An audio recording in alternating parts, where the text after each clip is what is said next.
It's Wednesday, October 12th, 3:30 in the afternoon. We are calling this meeting of the Rental Housing Advisory Board to order. First and foremost, I would like to welcome our new alternate member, Lucas Shelton, to the board. This is Lucas's first meeting. Can you tell us a little bit about yourself and what brings you here? 31. Recently moved to Oshkosh about 5 or 6 years ago, and along with other local,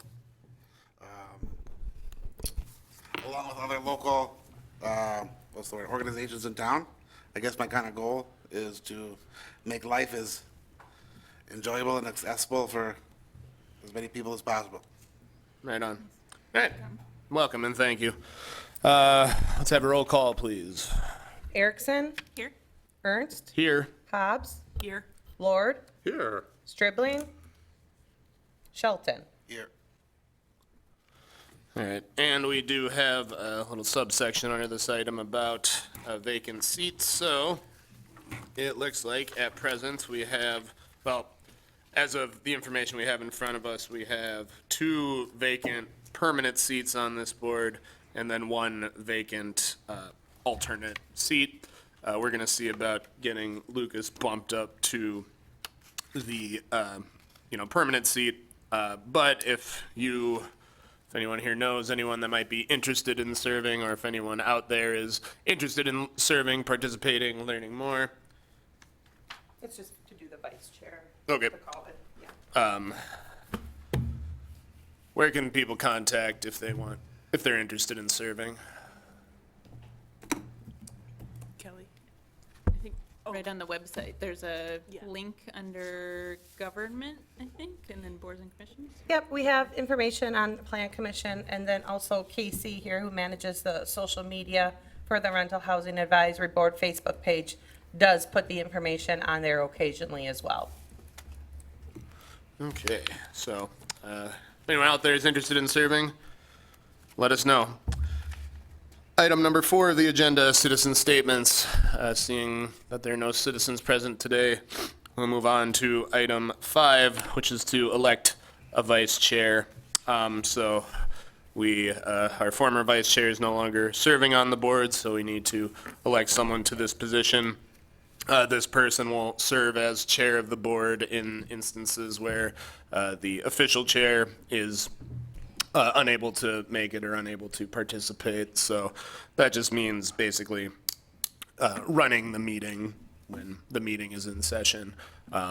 It's not that difficult to run the meeting, I don't think. But so we need to elect a new vice chair. I will call for nominations 3 times. We will then have a motion to close nominations and vote. So are self-nominations acceptable, or do other people have to nominate other members? Typically, other people nominate, yeah. Okay.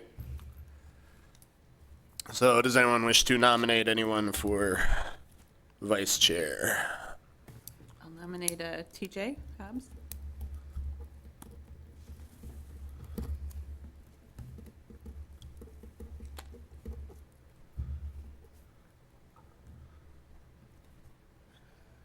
Any other nominations? This is the 3rd and final call for nominations then for vice chair. Since we have only 1 candidate, I would ask for a motion to close nominations and elect that only candidate. So moved. Do we have a second? Second. All right, we'll take a roll call vote then, I suppose. Sure, Erickson, Aye. Ernst, Aye. Hobbs, Aye. Lord, Aye. Shelton. Aye. Motion carries. Unanimously. Congratulations, TJ. Thank you. Try not to go mad with power.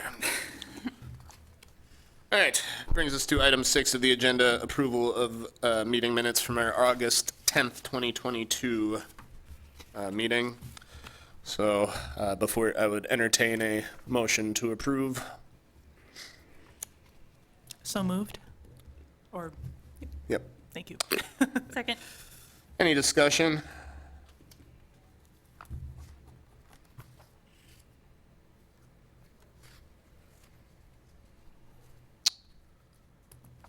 Then let's vote. Erickson, Aye. Ernst, Aye. Hobbs, Aye. Lord, Aye. Shelton. Aye. Motion carries. All right. That brings us to item 7, partner organizations update. We'll begin with AdvoCap. So unfortunately, Lucia was not able to make it here today, but she sent us an email, which you have attached to the most recent funding information for the Emergency Rental Assistance Program.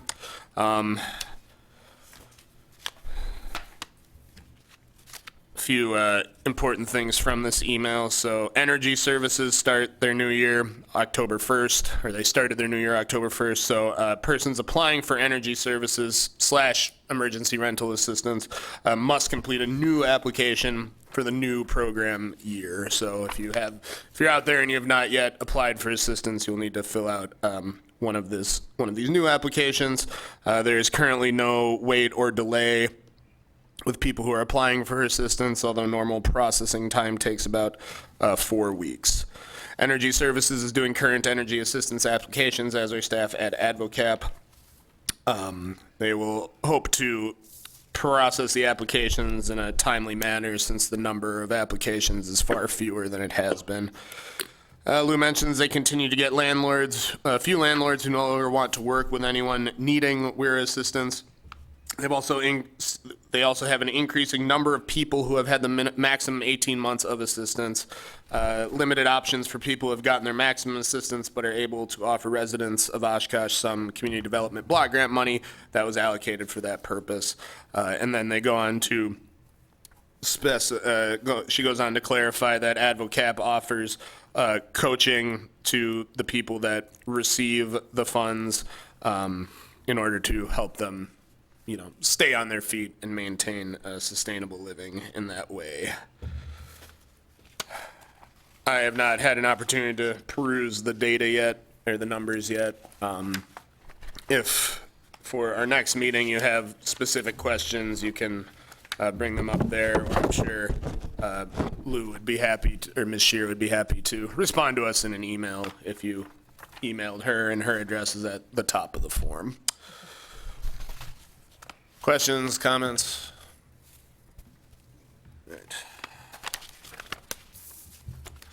Move on then to Winnebago County Eviction Prevention Task Force data update. So I have the data, it's the, second to last page in your packets. So for Lucas, this is just data that I share each meeting on the evictions that are happening within the county. We're just tracking how many are happening, kind of what the impact has been on renters throughout the county. This is all data that I pull from CCAP, so it's all publicly accessible. So this was as of end of September. We're at a total of 461 evictions filed in the county for this year. So I'd expect that we might surpass 2021's numbers. We are about on par with the average number of evictions filed each month over the last, since 2016. And then the last graph at the bottom just kind of shows the fluctuation of evictions happening.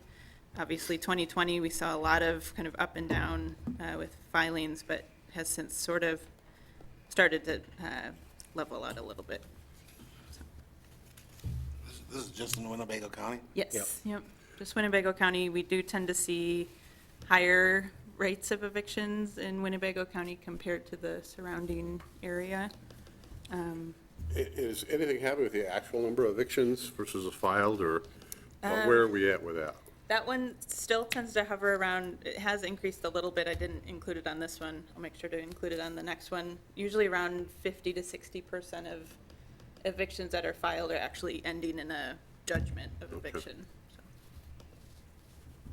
So is there any better mediation processes going on right now? Yeah, and I see, like, when I go through the records in CCAP, you can look to see was there mediation Yeah. offered, and it seems like there's more that are going through Okay. mediation.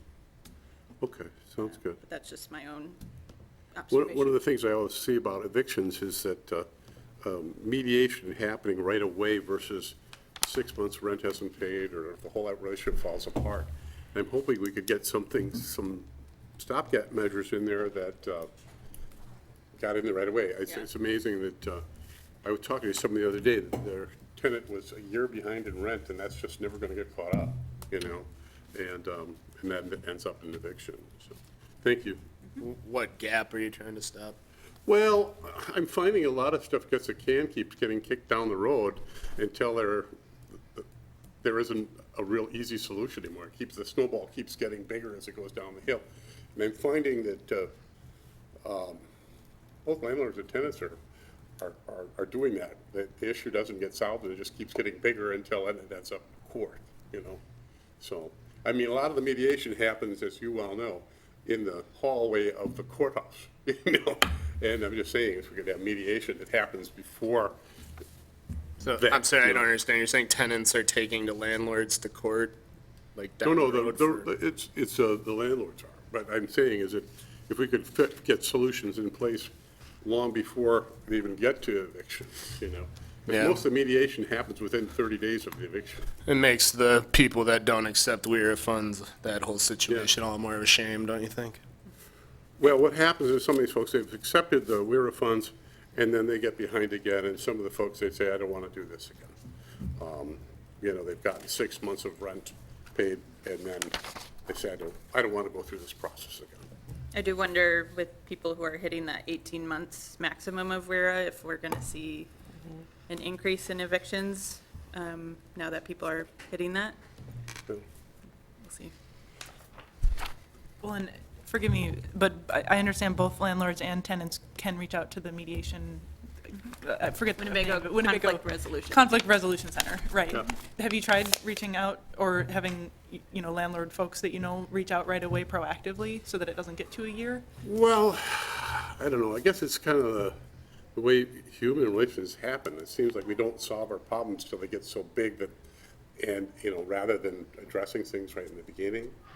It's kind of like right now, and I'm guilty of this.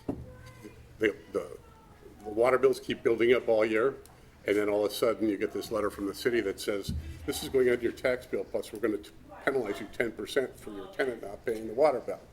And I'll be honest with you, I should have handled it right away and said, hey, you know, how come you're not paying this? So then I have to address it like I did today and said, you know, what can we do to get this solved by the end of October? So anyway, and I guess that's what I mean, is like, so many things are 11th hour in evictions, so. So I would say I'm as guilty of it, not with rent, but some of the things as anybody else, you know, I guess we're not that confrontational, or we don't want to address things or something, and then it goes down the road, you know, so. Perhaps there's some kind of resource we can set up. I've noticed in the past, having been a person that's used resources, some of the requirements, although they make sense through certain lenses, don't make sense across the board. For example, I guess I'll just use food share as an example. If I don't make anything at all, I can get food share, but if I all of a sudden make $100, there goes my food share. Now, to translate that over to housing, I've noticed that I was just reading here, the collection of late fees is $500,000. Well, if I can't pay the original thing, how do you want me to pay a late fee? Yeah. And I keep getting penalized over and over again.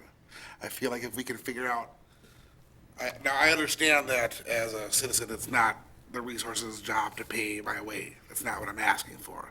What I'm asking for is easier access to a resource that makes sense, that will help me when I need it, instead of, like you're saying, at the very end when it's too big of a problem for everybody to solve. Right. If I know that I can go borrow $10 from a resource to help me with my rent versus having to be behind on my rent 6 months in order to get the resource to begin with, a lot of the problems wouldn't exist, in my opinion. Yeah, yeah. All right, any other discussion? Thank you, Lindsay. I really appreciate you putting it in this form. Certainly makes it very understandable, so. Thanks. Move on to item 8, inspection staff update. We'll start with social media and then move on to the rental registration and inspection program. If there's any information you'd like me to post on social media, just let me know so I can do that. I did make a note about the open positions to post. And then for the rental registry inspection program, over the last, I think it was 4 months, we sent out 354 letters and we conducted 10 inspections from those letters. Are you still currently sending out letters? Yes. Did you mail any out lately? What's that? Have you mailed out any lately? I believe the last one was in July. Right. No, I Not think it sure. was, or when was it? July. Was it? Okay. That's the last one I see on the website was in Oh, July. okay, then that probably was, yeah. Okay. For the latest zone. What do you think you could do? Obviously, you're spending a lot of time and effort, and there's not much return. That you could do a better program to get to the problems without this blanket sending out, I don't know what it takes for you guys to send out all those letters with the brochures and then look through the files to see what is, who's owner occupied and who's not. You know, It's a lot of work. yeah, It's a lot of staff time, and as you see, we sent out 354 letters and only 10 inspections, and just with the restrictions we have with the state statutes, it is not making the city money. So that's a big issue for us. So we are looking at ways that we could try to still encourage people, you know, to talk to us if, you know, there are violations. Obviously, we're still getting complaint-based, and we will continue to, you know, react and address those. But this is solely based on, you know, us proactively sending out the letters. That's where we are struggling with that initiative. do we have a procedure in place that says, hey, I contact my landlord, this didn't happen, and after so many days, you should send a, hey, that didn't happen, and then call the inspection department? Do we have something that, like a letter that we could, that people will say, hey, this is what you should do to try and get things done, or, you know, I don't even know what that's called, where you can withhold part of your rent? Do we have an educational tool that might work better to tell people, hey, you know, if you're not getting something done, make sure you contact your landlord in such a way that's documented, and then if it doesn't get done, perhaps a follow-up, and then after that. Is there a procedure in place for that at all, or something that's out there for people to do? Do you understand what I'm saying? The Tenant Resource Center has always provided like sample letters dealing with that type of thing. Abatement is, like rent abatement is always going to be a bigger risk for the tenant because there's nothing protecting the tenant in state law from abatement. So if they don't pay, even if the landlord doesn't make the repair, so if a tenant is holding their rent in abatement and the landlord doesn't make the repairs, the landlord can still file for eviction for lack of, from not being Well, paid. you're not supposed to be able to. But anyway, I'm just wondering if we had a procedure board in place, maybe I got to look back on the Wisconsin Tenant Resource Center and see if there is a procedure we could put in place that people would contact the inspection tower after they went through certain things that they didn't get repairs done. You know? Well, I mean, that, we have a policy, we have a Yeah, program I for that. just wonder if renters really know that, you know what I mean? That they have this as first you contact your landlord. And I don't know what type of timeline, do you have a timeline in that? No? It depends on the issue Yeah. at hand, and Yeah, if it's, when they call, I always ask, did you contact your landlord? You know, did you let them know about the problem? Sometimes they said, well, it just happened yesterday, but they haven't gotten here yet. I'm like, well, you do have to Yeah. give them time to respond and make the repairs. So Yeah. and I say, if, you know, if it's something serious, like no hot water or something like that, if they don't get to you by tomorrow or the next day with a response of when and how it's gonna get fixed, let me know. Yeah. And we'll reach out, so. because I think a lot of times renters don't realize too, it's not always that easy to get somebody in, a tradesperson in to do that. I'm not saying I'm not putting it off, but I don't, you know, it isn't, you can't always get somebody in. Like we recently had that flooding after the rain that took out hot water heaters in people's houses, and, you know, getting one replaced quickly was not easy, you know, so. But I think a lot of people don't get that are renters. I'm just wondering if there's a better way to get a procedure in place out to renters and say, you know, this is what you should do.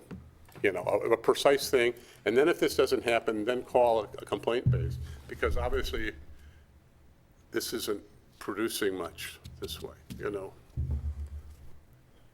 I think we put that in the Thrive brochure, though, Yes. correct? Where the first contact should always be the landlord, and then wait a reasonable amount of time, and then contact the city inspector.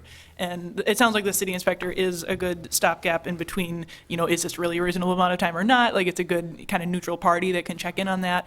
But yeah, definitely, like has been stated, withholding rent puts folks at a huge risk, even if they might think it's justifiable. It's a giant legal risk that isn't recommended by any resource that I called. But yeah. If you understand what I'm saying is, I understand what, but it's, I just wonder if we had a really precise precedent that said, you contact your landlord with a traceable way that's documented, be it email or whatever, and then you wait a certain amount of days, and then, you know, you give them a reminder. If that doesn't happen, then you contact the inspections office. I think it's kind of like That's we're in the talking about the brochure that evictions. we're It's like, distributing, again, right? it happens, it goes on and on and on for a Well, long let me time. ask Casey. Casey, when you asked that question, did you talk to your landlord? I mean, percentage, wild guess. What percentage say, oh, I did not contact them? Or someone say, yeah, I contacted them, I'm still not getting anything? I mean, yeah, most often, yes, they have contacted them and nothing's happened, or, you know, they said they'd be there the next day and they weren't, and it's been, they say a month now or a week or whatever. So I think the majority of the time, they are trying to contact their landlords first. Yeah. And then this, we're kind of like last resort. We're like, okay, I need hot water or something, you know, Right, there's mold right. or whatever that the issue may be. And then that's when we get involved and then send that directly to the owner, the property owner. I was just wondering if we formulated a letter similar to what you were doing, sending out to people and having a procedure in there for a complaint based rather than a blanket. We're out here to inspect anybody that wants one in a geographic area. Well, we do have a complaint-based But process you know what I set mean? up. You know what I'm saying? If it was more, You're saying promote complaint-based instead of having the program? well, I'm just thinking it would be, if it was more concrete that they gave them a procedure, or maybe even if they have on the tenant resource center, or even some verbiage to use, you know, when you're contacting them to say, well, I want to get this done, something that's documentable. Because again, I feel that by the time they call the inspections offices, probably, again, that snowball going downhill has gotten pretty big. And I just wonder if there's, you know, could, you know, get something going before that. So that's, you know, what we have for the inspection staff update. So, like Casey said, if you have anything you'd like to add, I know that Winnebago County just had some Rent Smart programs coming, so we've been promoting those and putting that out there too. So anything at all, just send us an email and we'll get it online. All right. All right, thank you. Are you planning on any more this year? Planning on any what? Any more, a geographic area where you're sending letters? We'd have to look at it. We kind of had to take a stop because it's budget time right now, so that's been taking a lot of our Okay. focus. But once we're kind of moving towards the end of that, then we can certainly take a look. Yeah, You know, if we send it out, let's just say in November, and now you're getting into, you know, Christmas and December, and, Yeah. you know, a lot of areas, you know, the renters might be out of their homes for Yeah. the time being for a little while, so we'll have to look to see what the next scheduled date is. do you have a date when you have more complaints than others? Is it furnaces out in winter or anything like that? No, it varies. Depends, yeah. Okay, thank you. All right, move on to item 9 of the agenda, the public information campaign, starting with the brochure distribution update. So, several weeks ago, we all got an email containing a link, I don't remember my password, to sign up to the various locations, or to sign up and deliver literature to the various locations we discussed. So Lindsay's done some, I've done a few. Some of the places I went didn't have like some place to hang, you know, to put brochures. So but there's opportunities to hang like posters in some of those places. So specifically things like the grocery stores, there weren't a lot of just like areas around to hand out literature, but other places were pretty receptive and seemed pretty interested in having the materials there. There are still a few locations that need to be covered. 6 listed, and some of those include like several sub-locations, namely campus, the laundromats in town, and various landlord rental offices. So if anyone is interested in tackling one or more of those, And I have them here. the brochures are here. Take a stack, and see what we can do. If you are interested, let's talk after adjournment, and we can get you some materials and get them where they need to go. You received any feedback about the brochure? Okay. And then, second part is the poster. So you have the 8.5 by 11 version on the back page.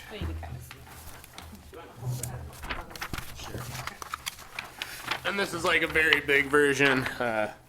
Might go a little smaller. So this is similar to what I had kind of originally come up with some months ago. I made a few changes to make it a bit more coherent with the brochure, just in terms of the color, like the color pattern. I include like, the main tenets of the acronym, and then just information to the this QR code takes us to the brochure online for people to access. And then this is a picture of Oshkosh. And I don't know, I did what I could. So if there's any suggestions now about like improvements, I can continue to stab at it. Might make that top line a little larger font-wise, for instance, or something like that, so. Is there a way, so I just tested out the QR code. Yep. And it brings me to the Facebook page, but then Right. it's just an image, so I can't like click on the links and stuff that are in Correct. there. I wonder if there's a way to like post the brochure on the city website or somewhere, just so it's easier to click as a PDF. Okay, we should probably do that and then put that code in, so. Maybe there's, like, you could probably just keep the same QR code, but change the link that it goes to, maybe? Right, okay, yeah, I mean, Like that. however it works. We'll need to change it is the plan, to go to the right place. I wonder if these would be, like, if you could make, like, smaller ones at Yeah, this would- grocery stores, they could just have it at, like, the checkout thing? Oh, a little, Or yeah, something, maybe I just don't the know. code and Yeah, I can mess around with that too. or on, the, like, restroom stalls and, like, bars and stuff? Yep. So yeah, this, I don't think would be the, like, distribution size. We go like, I don't know, legal size, like 11 by 18 or whatever, probably. Would be my suggestion. And I'll mess with like the adjustments or the dimensions to make sure that it fits that too. So yeah, when you get that set, we'll put it on the website, and then we'll let you know, and you can develop the QR code, and we can Yes. update it. Yes, then. yes. Perfect. Cool. And then I'll start bringing them back around. If anybody has ideas of other places to put the brochures or whatever, I mean, I think you can probably just take them there. We have enough printed up, and the more that's out there, the better. So, like, there's a few obvious places that didn't make it on the list, like coffee houses and things like that are still going to be, useful for people to, or which are places that people would probably want this information. So if you think of any other locales or find people that are interested or know a good place to hang a poster, let us know. Any other discussion on the poster, aesthetically or content-wise? Did we print a ton of these already? No. Good, okay. It looks great, though. I love that tenant rights is on there. I don't know how to do it, but I'm curious if there's a way to put, like, tenants or landlords, scan the QR code, or just something that, because if I didn't know better, this to me might not be apparent right away what it is and why I should care about it, but it's beautifully done. But like, how or where can we squeeze in, like, why does this matter to me, sort of a thing, like as a viewer? And tenant rights is like, I think the best part of that so far, because everything else could, but unless I'm mistaken, this isn't directing, to homeowners, it's really landlord tenants, so we should probably have that on there somewhere pretty big. Even if it's right above, or I don't know where it would go, but that's my only thought on that. Otherwise, Okay. well done. I understand. That makes sense. Yeah, I think I was going for like sort of a less is more approach on the poster, but we do need, the hook for sure, so. Yeah. The hook brings them back. It's really well balanced, though. Good job. Thanks. Any other discussion on that? All right. Move on to item 10. So last meeting, I brought up an idea of us as a board, or maybe asking council to appeal to the county clerk in order to strike eviction records from during the pandemic. Before I talk about that specific advocacy, I will just sort of set up some of the justification for that. So based on my research, it becomes pretty apparent that like eviction records are not the best way to screen tenants for housing, and that the focus on eviction records actually leads to housing insecurity in several instances. To begin, there's like companies, tenant screening companies, whom landlords pay to get sort of aggregated information about tenants. Now, I don't know to what extent those are used around here to use a tenant screening service, Don? No. Okay. I can pull credit reports, and like CCAP is like the gold standards of any state in the United States that I know of that even has something like that. So I don't know many people in the state of Wisconsin that do. Okay, but the availability of, because that information is available pretty quickly and before judgment, I think it casts in many instances an inaccurate and misleading report, or a misleading view of the tenant in the eyes of prospective housing providers.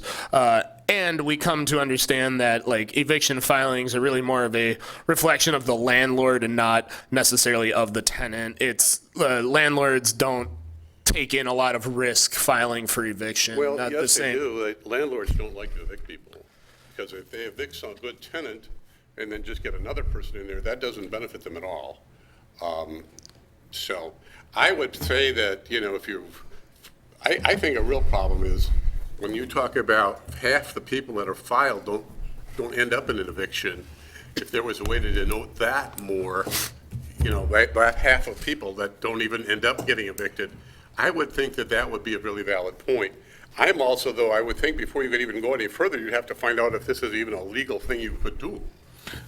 That to start saying, well, in this county, we could strike this or that. When CCAP started out, it was very interesting. There were some counties that didn't even want to participate, like Portage County. So you would have certain counties that had records of one thing, and then you'd want to look up something in Portage County, there was nothing. And so I don't think they're going to allow that, but I mean, you can check it out legally to see if you can do it in the first place, is what I would do. Because otherwise you have. That's certain what I counties that did. have certain information. I can finish and answer all of your questions. Okay. So I'll speak on that. Yes, the county cannot unilaterally strike eviction records. Based on my reading of state law, it requires court action. That being said, there are plenty of reasons maybe to encourage the state to take that action based on some of the things I'm trying to explain here. So where was I? Right. Eviction records are not necessarily a reflection of the tenant's ability to pay, especially given what we know about evictions during the pandemic cycle. And that's really the period of time, or not the cycle, but during the period of the pandemic. So start of 2020 till, I would argue, the end of this year has really sort of brought up a lot of problems in this regard. So yes, evictions were, there was the moratorium on them, but we still saw them filed in this county, and during the moratorium, and we know that landlords don't always accept like the money when it's available, right? The AdvoCap information proves that. This means that they're probably looking at things like inaccurate eviction records in order to make those housing decisions. And the information, like the literature is pretty clear that this creates an unjust and unfair system where landlords will always have the advantage. Again, the filing for evictions is relatively low, and the landlord does not incur a lot of risk in filing for eviction, at least not as much as the tenant does, especially given that, the competition for housing that we're seeing.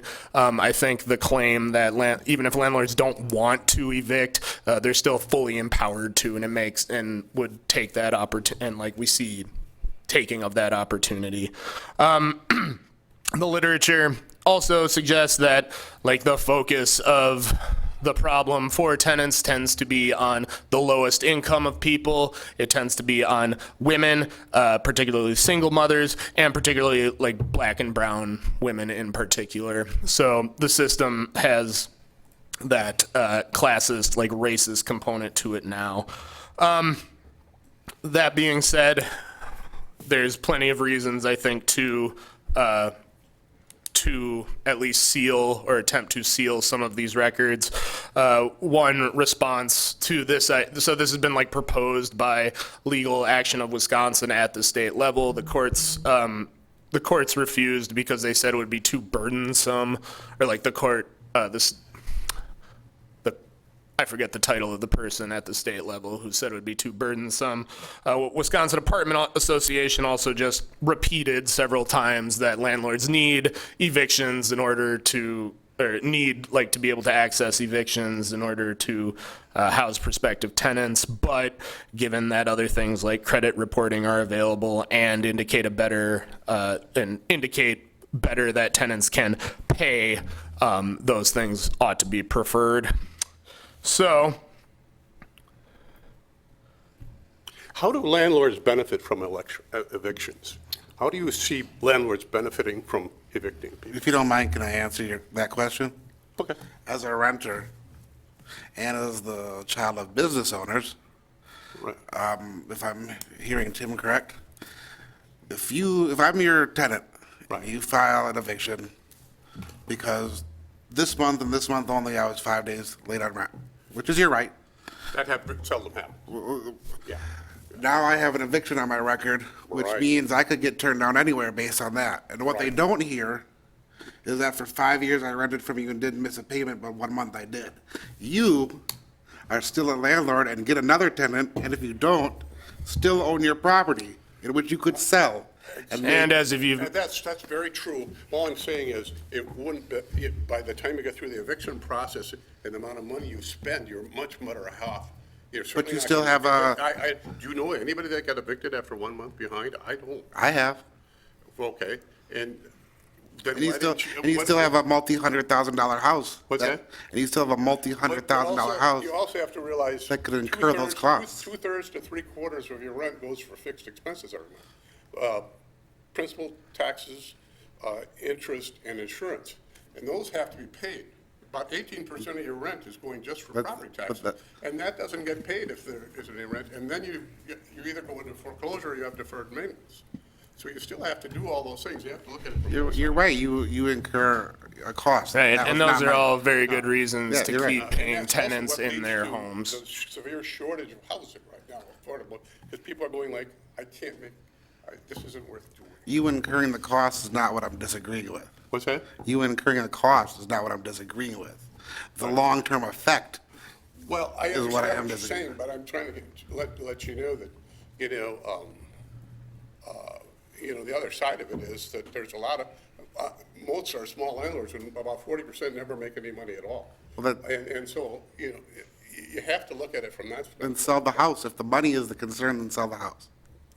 Yes, you could, but you have to usually put 20% down, and the average duplex in Oshkosh goes for 140,000, which means with closing costs, you have to put 30,000 down in the first place. And then you've got a lot of capital gains from recouped depreciation on the other. And at It's the not end, that easy to and at the stop. end, I still can't rent because I got an eviction. Right, well. Even if you made Okay, $50,000 less than but you thought you were. understand what I'm saying? Yeah. I'm starting to sell because I want to get out, because it just isn't worth it to me. Meanwhile, I And still there's got a no lot house of to people sell. in that position right now, okay? Right. That isn't a problem of eviction records, though. So, Right. But I'm not saying the ones that are filed, I think those should be looked at, so. Okay. That's what So what, you know, Tim, I don't know if you were done, you know, going over your points, but I guess what is the group, you know, is this something you want to try to bring, like a speaker, somebody in to talk more about? Or is, I mean, do we have the information that's needed? I know obviously there's legal issues that need to be, so what are? For next me, steps? I mean, I guess I would like to hear from the city attorney about kind of what the city can and can't do Okay. in this regard. Because I know there's a lot of potential levels, like we have to potentially go through county, potentially like through the Right. state. It's a So that's a county. lot, far more than like what we as the board can do. So that is sort of my primary question. I can send you all the links I've been looking at that give alternatives and provide reasons why this would be a good idea. That information's pretty readily available. Yeah, that would be, because there's a number of alternatives that we could talk about, but if they're not feasible to implement, then there's no point in talking about them, I guess. Do we have any idea what other communities or counties? Not in or states? Wisconsin. Not in Wisconsin? Yeah. Okay. I know there's been changes in a couple of different states sort of allowing for sealing of records with access still for like aggregate data for studies and things like that. And depending on the state, some counties are able to do it. But based on my reading, which is not necessarily 100% accurate, I'm pretty sure this is a state level policy, not Okay. a local one. Yeah, because, Lindsay, everything goes through the county, right? We don't really, it does, nothing, it's all county-based, I guess. Nothing kind of comes down to the city level. Correct. Right. Yeah, okay. Everything on CCAP is, I mean, you could drill down to the city, but it's all entered in. Right. From the county. From a county standpoint, okay.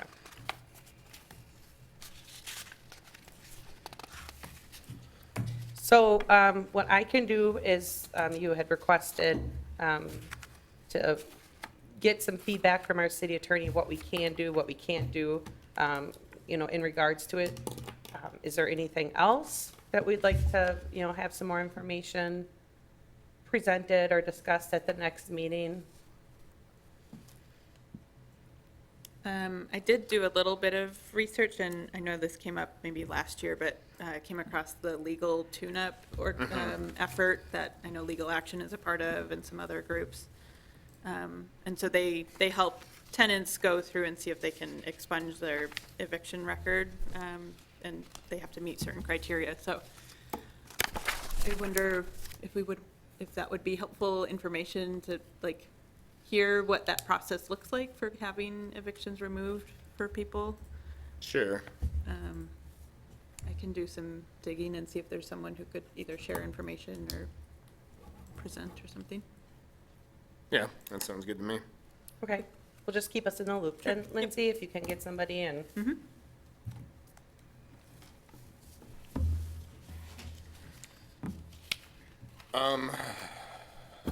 Lost track of the discussion here. 1 second. I think that's very worth pursuing, what you're saying, Lindsay. There is a procedure in the state for having that expunged. I think it does amount, you have to, pay off the judgment. What is the timeline on that? Now, let's say you had an eviction. Do you know a timeline of how fast that process would take? I don't know. And evictions stay on the record for 20 years. But I you don't, can- if I recall the last time we talked about legal tune-up in a meeting, it only deals with filings that are like a certain number of years Yeah. old. Yeah. My argument is that that's insufficient to deal with the problems caused by pandemic, the filings during the pandemic. because those are going to cause the most immediate concerns and problems for people looking for housing.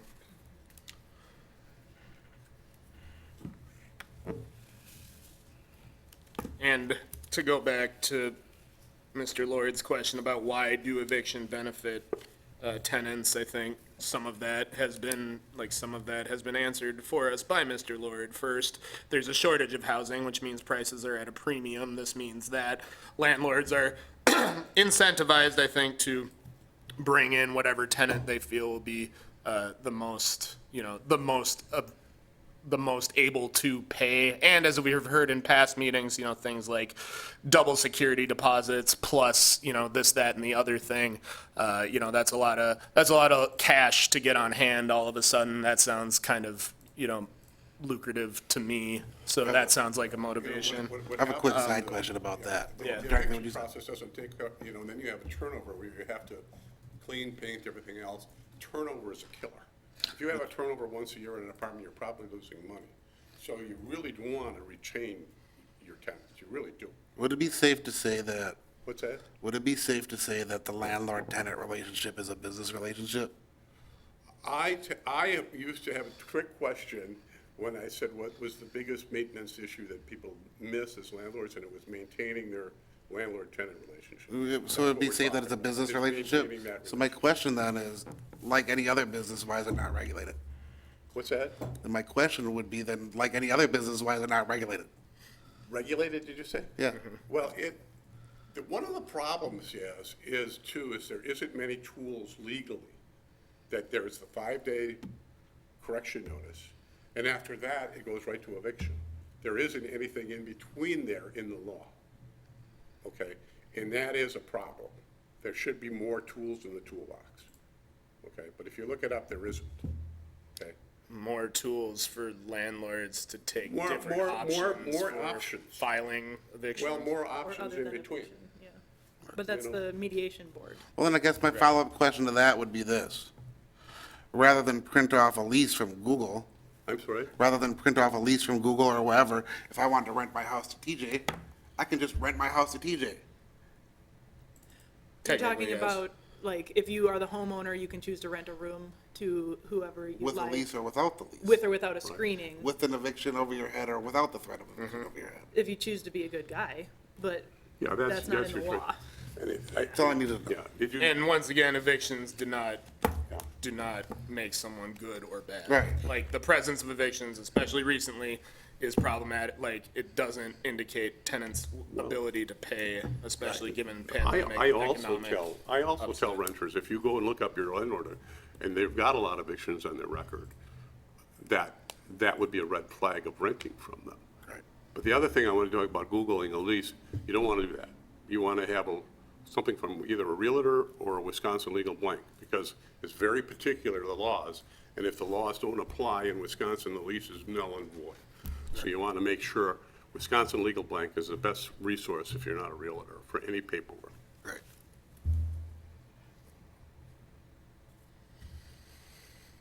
Any other questions, discussion, things we'd like to learn more about pertaining to this issue? All right. Move on to item 11 then, other business. Do we have other business?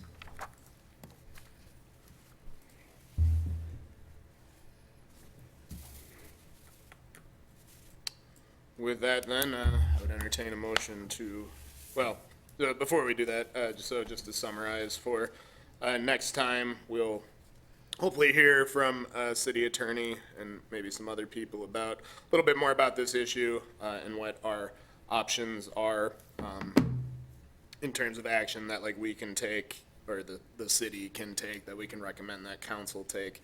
If you know anyone who's interested in serving, have them get on the city website and fill out an application. And if you're interested in handing out some of that literature, please go ahead. Any other business? All right. Would you mind handing some brochures out at the next apartment association meeting, Mr. No, Lord? not at all. With that, then I entertain a motion to adjourn. So moved? Second. All in favor? Aye. Aye. Aye. Any opposed? Any abstaining? All right, thanks. Thank you.